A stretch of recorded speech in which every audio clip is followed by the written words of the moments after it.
The War of 1812 had left America's financial house in shambles, so much so that then-President Madison was persuaded to allow a second central bank to be established. It might be a good idea to look at what was going on behind the scenes at this point. The two richest men in America at the time were Stephen Girard and John Jacob Astor.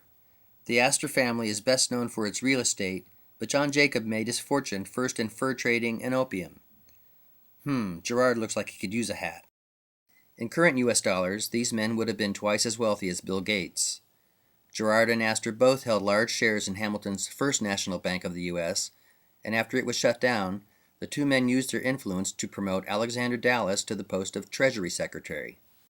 Dallas used his position to push through a new central bank, which Girard and Astor would be major stockholders in as well.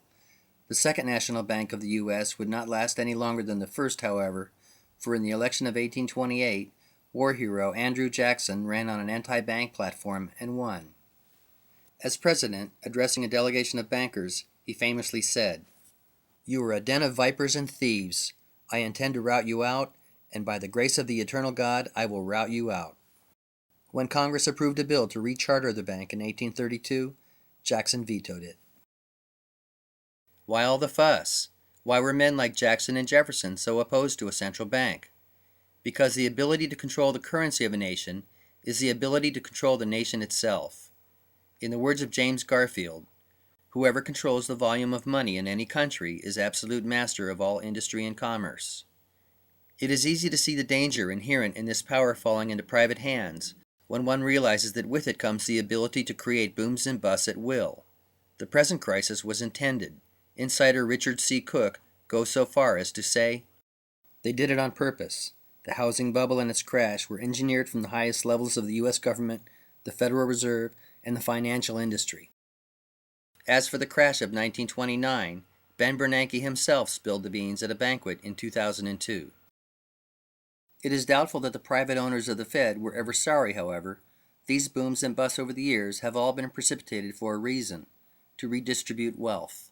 During booms, wealth gravitates upward due to inflation. Even before a currency collapses, the damage done by a fiat system is significant. Our monetary system insidiously transfers wealth from the poor and the middle class to the privileged rich.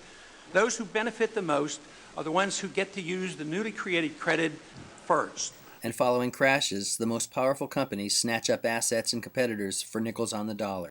Lehman Brothers has filed for bankruptcy. Wells Fargo will become the largest U.S. bank by branches with an $11.7 billion offer for rival Wachovia. Merrill Lynch, the world's biggest brokerage, has been bought by Bank of America. Washington Mutual has gone under. The FDIC then turned around and sold WAMU's thrift banking assets to J.P. Morgan Chase. This hat trick has been repeated by the world's top businessmen so many times, it is a wonder that booms and busts are universally perceived as unintended. But the truth of the matter is, nearly every economic crisis in American history has been engineered, and there have been many. Two factors contributed to the Rothschild banking family's success. One was their ability to take advantage of financial panics. Maybe more significant was their talent for creating alliances. John Jacob Astor employed an agent, Jacob B. Taylor, to make his real estate deals in order to conceal his identity. Nathan Rothschild and his son Lionel used the same tact. In fact, their American agent during this period was Taylor's own son, Moses. After Jackson shut down the Second National Bank, the National City Bank of New York grew to prominence. Moses Taylor, with Rothschild backing and by buying up shares during the panics of 1837 and 1857, took it over.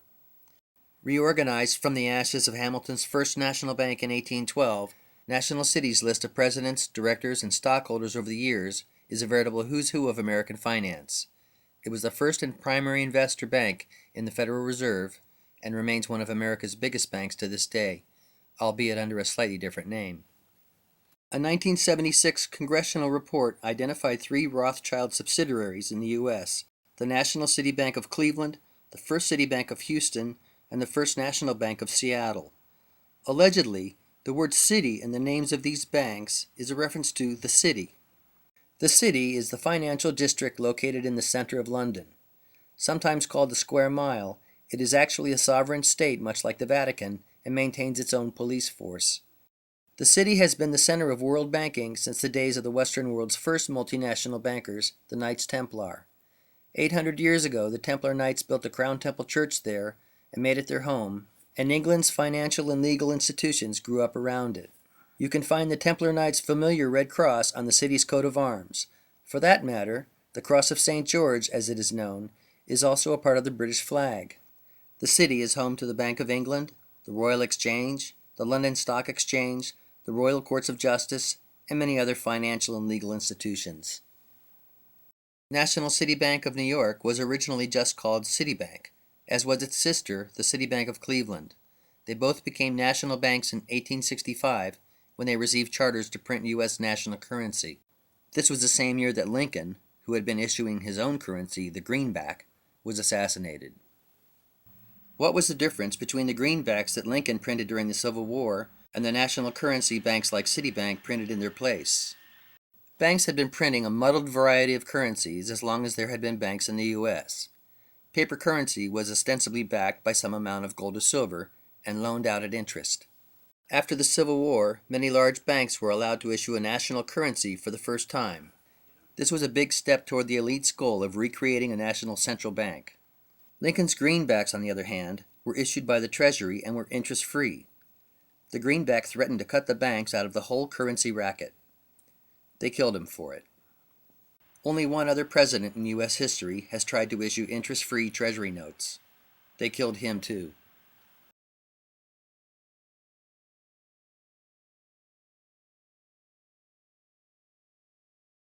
America in the mid-19th century was marked by rapid western expansion, and that meant railroads. In the decade between 1860 and 1870, over 20,000 miles of track were laid, linking east to west and providing a way to move grain and cattle from the middle of the continent to the growing cities. All of this development required capital. Investors were more than willing to make loans, not just to turn a profit, but to get their foot in the door of the exploding American economy. The Rothschilds were no exception. In fact, they were pioneers in the financing of railroads on the other side of the Atlantic. Another Rothschild associate got in on the ground floor of one of America's first railroads, the B&O, a man by the name of George Peabody. Peabody was taken under the Rothschild wing in the 1830s and opened an office in London. He quickly became the go-to guy for British investors interested in American ventures and dealt in U.S. and state bonds, canals, transatlantic cable and railroads, and even shipped steel to the U.S. for laying track.